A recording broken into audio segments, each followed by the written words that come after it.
Eu sei que você já fez as suas metas de 2026. Já fez, né? Tá, mas você também pensou em coisas que você gostaria de não levar para 2026? Gente, eu sou uma pessoa muito introspectiva. Final de ano, então, nem se fala. Então eu fiquei aqui, ó, ruminando as coisas que haviam se passado, tanto em 2025 quanto nos anos anteriores, e eu cheguei à conclusão de que algumas coisas precisavam ficar para trás, tanto no sentido profissional quanto no sentido pessoal. E eu quero abordar aqui 6 coisas que me fizeram tomar algumas decisões para entrar em 2026 e realmente são coisas que eu não quero mais levar adiante. E eu tenho certeza que para você também vai servir. Meu nome é Bruna Perrova, eu agradeço a sua participação aqui. Fico muito feliz de ver você aqui nesse canal e eu já te convido a se inscrever e a compartilhar com aquela sua amiga empreendedora que está aí passando pela mesma jornada que você, que eu tenho certeza que vai ajudar ela também. Então, vamos lá. Eu poderia começar aqui com qualquer um dos tópicos que eu listei, mas esse daqui é o que mais tem me impactado. A primeira coisa que eu realmente decidi, falei, não, isso daqui precisa ficar no passado, é essa imagem amadora. E quando eu falo imagem amadora, não é só no sentido dos negócios, mas uma imagem que já não cabe mais a mim, uma imagem que já não cabe mais a você. E eu entendi que a imagem que eu passava não era que era uma imagem desleixada, e agora falando de imagem física, a sua imagem, aquilo que comunica. Não era uma imagem desleixada, não era uma imagem feia ou algo do tipo, mas não combinava mais comigo. Tinha muitos elementos que eu trazia na minha imagem pessoal que já não fazia mais parte do ciclo que eu tô vivendo hoje. E eu comecei a organizar as coisas que eu precisava mudar. E eu comecei pelo meu guarda-roupa. Eu já não sou mais aquela menina espalhafatosa que gosta de chamar atenção, que gosta de usar um salto 15. Já não é mais eu, essa pessoa. Então eu comecei fazendo um limpa no meu guarda-roupa, comecei doando um monte de coisa que já não, tanto que não me servia, quanto que já não fazia parte mesmo do meu estilo, tanto aquela roupa que você comprou, que você jurava que ia usar, que você acha linda, mas que você, sempre que coloca ela, não se sente bem. E eu tive que me desapegar de um blazer que eu amo, mas eu não me enxergo nele. E eu coloquei para doação. E se tratando de imagem pessoal, isso é muito importante, porque eu via que a minha imagem ela ainda era de uma adolescente. Eu não me via como uma mulher e eu acredito que os meus clientes também não. Então eu cheguei a perder vendas, contratos, talvez pela imagem que eu passava. Sempre que eu ia numa reunião, eu tinha facilidade para expor as minhas ideias, para falar do meu serviço, do meu produto, mas eu acredito que a primeira pessoa a não se credibilizar era eu mesma. Eu não sentia que eu era quem eu gostaria de ser. Então essa foi a primeira coisa que eu decidi deixar em 2025 e começar 2026 realmente com a imagem que eu quero transmitir, sabendo exatamente quem eu sou e o que eu quero comunicar. Eu aproveito para pedir para você seguir a @zylabranding, que é a minha empresa, meu estúdio de identidade visual e tudo relacionado ao universo do branding. E também o meu Bruna Perrova, lá no Instagram. Eu posto conteúdos a respeito de imagem, posicionamento e você vai se beneficiar demais de todo esse conteúdo. O segundo ponto é comparação. Esses dias eu vi um vídeo de uma menina, dela falando que comparação é o nome bonitinho que a gente deu para um pecado chamado inveja. E quando eu vi esse vídeo, eu falei, Jesus, isso é muito real. Porque ninguém quer falar que é invejoso. Eu não quero falar que eu sou invejosa. Ah, eu tô sentindo inveja porque aquela pessoa chegou no lugar onde eu gostaria de estar. Porque aquela pessoa conquistou aquilo que eu tanto queria. E aí a gente fala que tá se comparando, mas na verdade é que a gente tá morrendo de inveja, querendo queimar etapas, querendo antecipar processos. E aí a gente começa a se descredibilizar e a descredibilizar o outro, porque às vezes a gente começa a sentir raiva do outro, porque como assim o outro chegou lá primeiro que eu? Mas eu fiz tudo certo. Mas eu tô tentando, eu tô me esforçando. E quem disse que alguém tá falando alguma coisa pra você que você não tá se esforçando? Que você não merece um resultado produtivo, o resultado que você tanto espera. Ninguém está dizendo isso, mas tem processos que são mais longos, outros que são mais rápidos, e tirando que tem N fatores que influenciam com que a gente chegue mais rápido ou seja, mais lento em determinado processo. Mas a vida não é uma competição. O mercado de trabalho talvez seja, né? Mas a vida em si não é uma competição, gente. E aí você se coloca numa competição e coloca o outro ali como um competidor, mas a vida não é uma competição. E isso é algo que eu não quero para 2026. Não quero ficar me comparando com outras pessoas, sentindo inveja pelo outro. Não, pelo contrário, eu quero amadurecer ao ponto de sentir uma alegria genuína pela conquista do outro. E de olhar para mim, para minha história, para os meus processos e me respeitar, porque eu sei o que eu tô passando dia após dia para conquistar aquilo que eu tanto almejo. E tendo temor ao Senhor, por entender que às vezes o Senhor tá ali segurando algumas coisas porque a gente não tá pronto para receber.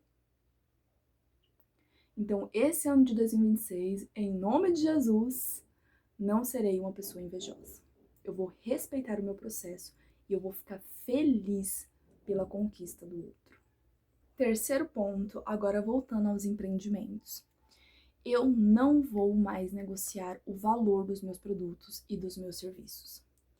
Gente, é normal que no começo ali do seu empreendimento, você vai receber pessoas, clientes, que talvez eles não vão valorizar o seu trabalho, não vão valorizar o seu serviço, o seu produto.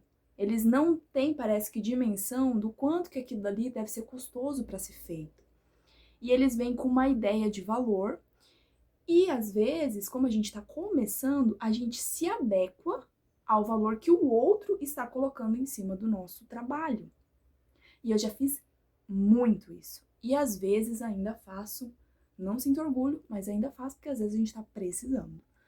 Mas esse ano eu decidi que eu realmente preciso parar de me diminuir o meu trabalho e deixar com que o outro precifique aquilo que eu estou fazendo. O meu trabalho tem valor. O seu trabalho tem valor. A gente aceita essa situação por medo. Medo também, às vezes, de cobrar o valor correto. Então, às vezes, a gente faz um trabalho que demorou muito para ser feito, mas a gente sabe o quanto que aquilo dali vale, só que nós não conseguimos cobrar o valor que realmente vale por medo de receber um não, por medo da pessoa não entender. Por isso que é importante também alinhar o orçamento antes de fazer, tá, gente? Só que isso também é uma consequência de falta de posicionamento. Então, isso nos acende um alerta. Então, quando a gente se posiciona de uma forma onde a gente mesmo não consegue valorizar o nosso trabalho, o nosso serviço, vai chegar clientes que não são os nossos clientes ideais. Clientes que vai ficar pedindo desconto. Cliente que vai falar, nossa, mas tá caro, né, minha filha? Cliente que vai ficar ali querendo colocar o valor que ele acha que é o valor que vale. Então, a falta de posicionamento vai ter essa consequência. Então, clientes errados que vão sempre chegar ali pedindo um descontinho. Então, a estratégia que eu ofereço para você também, que é a estratégia que eu estou fazendo hoje, é de se posicionar. Se posicionar entendendo o valor que o meu trabalho custa e eu vou até o fim. É esse valor. Porque eu sei o quanto de trabalho que eu tenho para fazer aquilo ali, gente. O quarto ponto é não perder tempo com aquilo que não é prioridade. A prioridade é aquilo que envolve o impacto em relação ao resultado.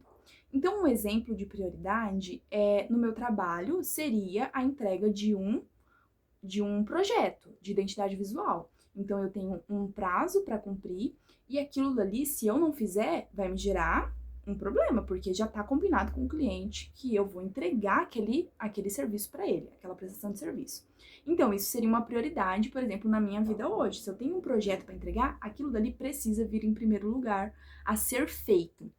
Só que qual que é o problema? Às vezes a gente se perde nas urgências. Então, caixa de e-mail que tá cheio, cliente que você precisa mandar portfólio, orçamento, sei lá, o gato, o cachorro que tá doente.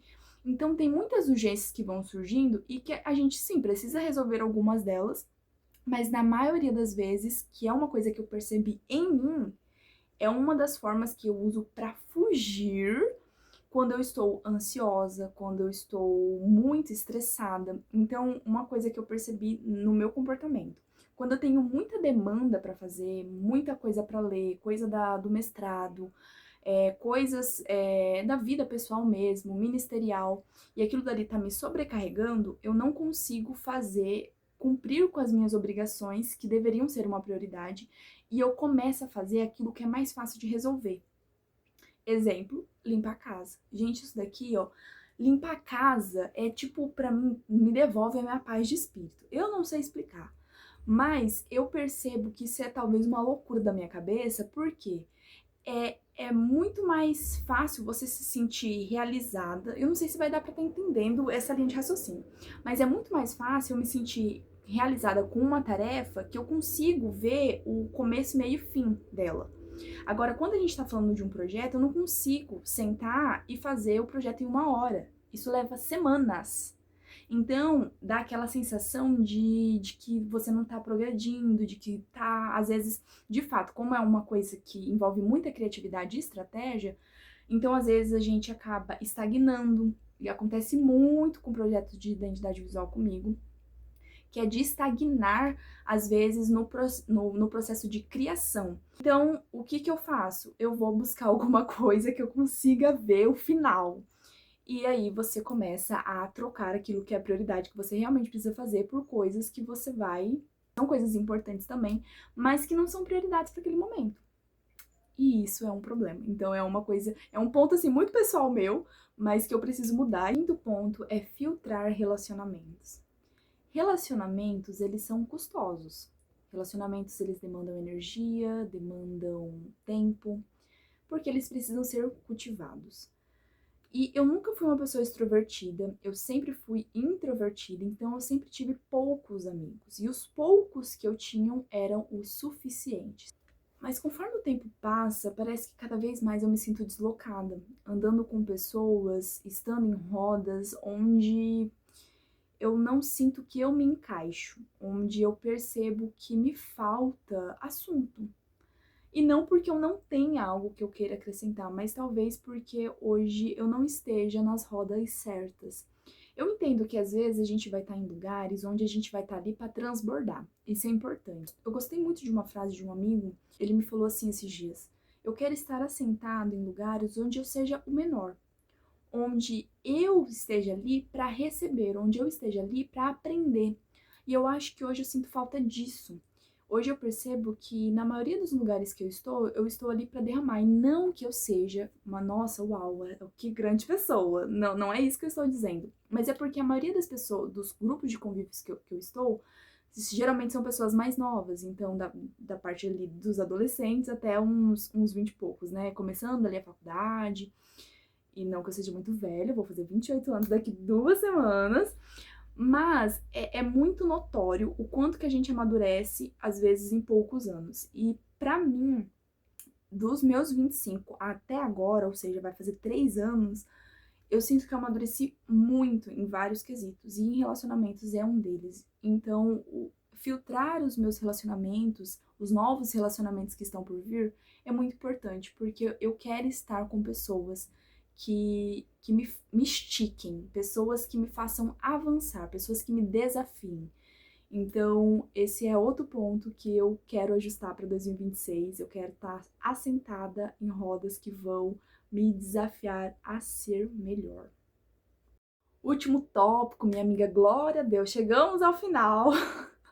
Gente, o tanto que eu vou gravando, parece que o vídeo vai ficar super longo. Eu vou depois cortando, editando, e daí não sobra quase nada, por causa do meu perfeccionismo, né? Mas vamos lá que vai dar certo. E se você chegou aqui até o final, curte se você não curtiu ainda, minha amiga, por favor, me ajuda, porque dá trabalho mesmo. Eu vi as pessoas falando isso nos vídeos que eu assisto, eu falei, gente, nem dá tanto trabalho assim. Mas é o trabalho de criar o roteiro, de poder editar, de gravar, né, também, que isso daqui, gente, ó, tem uma luz aqui, ó, nas minhas costas, essa luz aqui tá super quente, E eu tô suando, vocês devem estar vendo, né? Mas eu tô aqui com a minha água, e se você não tomou água, já toma sua água, porque a gente precisa ficar hidratado nesse verão. Mas vamos lá. Último tópico. Parar de desconfiar de si mesma. Eu sei que em muitos momentos você já desconfiou de si mesma. Achou que não ia dar conta, fez um monte de planos, tentou ao máximo e no final acabou desistindo por medo, por insegurança. E você se colocou em xeque. Você não se deu o devido crédito, o devido valor, deixou com que os seus pensamentos fossem maiores do que os seus sonhos. E eu falo isso sendo uma pessoa que já passou por muitas e muitas vezes por essa situação. Mas esse ano eu te convido a parar de desconfiar de si mesma. Deixa essa sua versão desconfiada lá em 2025. O que você pôde aprender com essa versão, pega para si e o resto você joga fora. Porque se deu crédito. Faça uma retrospectiva aí mental nesse momento de tudo aquilo que você já passou, de tudo aquilo que você já enfrentou, de tudo aquilo que você já conseguiu vencer. E mais uma vez você vai vencer. Mas para isso a gente precisa persistir. A gente precisa voltar os nossos olhos para aquilo que é realmente prioridade. A gente precisa se posicionar. E aí sim, a gente vai parar de desconfiar do processo. Porque, gente, quando a gente segue o processo, tendo certeza para onde nós estamos indo, tendo convicção daquilo que nós somos e daquilo que nós queremos, não tem como dar errado. A maioria das vezes, nós não fracassamos porque algo de ruim aconteceu, mas nós fracassamos porque nós paramos de tentar. Então, não pare de tentar. Processos levam tempo, processos demandam energia, e eu sei que é muito cansativo. Eu também tô meio cansada. Mas aí eu respiro e aí eu continuo. Você também vai conseguir.